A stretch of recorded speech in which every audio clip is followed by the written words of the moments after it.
U.S. Navy has decided to fund Boeing's fighter division to upgrade the service's F/A-18E and F/A-18F Super Hornets to the Block 3 configuration. The most recent budget request from the U.S. Navy allocates $264.9 million over the next 5 years to upgrade the Super Hornet fleet with more advanced avionics and sensor capabilities, according to Aviation Week.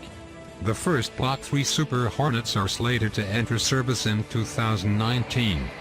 The program is designed to keep the Navy's primary carrier-based fighter relevant deep into the 21st century. Boeing originally suggested upgrading the Super Hornet fleet to Block 3 back in 2008. Recent pressure from the White House to look into an advanced Super Hornet, a large defense budget from the new administration, and rising international tensions have led the Navy to approve the upgrade. In fact, most times you don't need it. But if you need a low observable mission, this enclosed weapon mod will let you do that. And the tanks are good all the time. If your mission is to be a day one fighter. The new configuration will improve the heads-up display and computing capabilities of the Super Hornet, while also modestly upgrading the stealth and radar cross-section. The multi-role fighter will receive advanced network architecture in the form of a new computer called a Distributed Targeting Processor Network (DTPN). A large new display in the cockpit will help pilots monitor the additional information they receive. New Tactical Targeting Network Technology (TTNT) will also improve the Super Hornet's information pipeline so more data can be transmitted to and from the jet.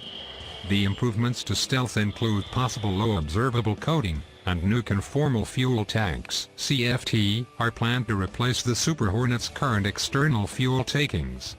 The CFTs will improve radar cross-section slightly, but they are primarily intended to reduce aerodynamic drag.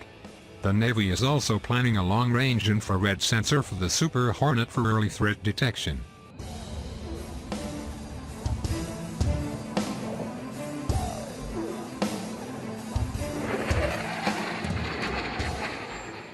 The electronic warfare variant of the F/A-18, called the E-18G Growler, will also be receiving some of the avionics upgrades.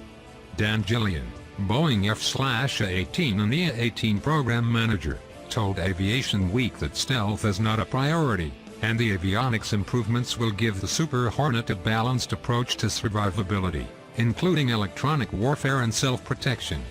The primary goal of the upgrade is to make the Super Hornet play nicely with the Navy's incoming F-35C. The carrier variant of the F-35 is the last of the F-35 seconds to enter service, as it has not reached initial operating capability (IOC) like the Marine and Air Force jets have. When the Navy starts flying the 5th-generation fighters, their air coverage will have a lot more incoming data to share and analyze with various aircraft.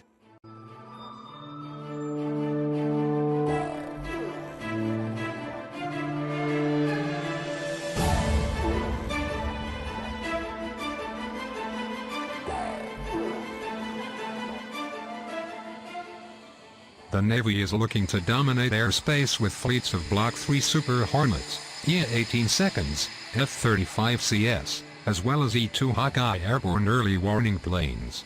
The computing upgrades to the Super Hornets in the field will ensure that all the aircraft can communicate over the same network to get the best picture of the battlefield. You can have an F-35 in its very stealthy way doing a deep strike mission with Super Hornet providing air superiority at that same range. Or you can have Super Hornet carrying large standoff weapons that F-35 cannot carry, with F-35 providing some air cover, Gillian told Aviation Week.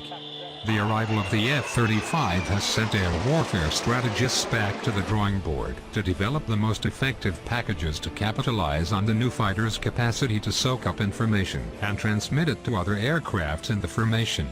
For the F-35C to work at full capacity, the Navy has decided the trusty F/A-18 Super Hornet needs to be a little smarter.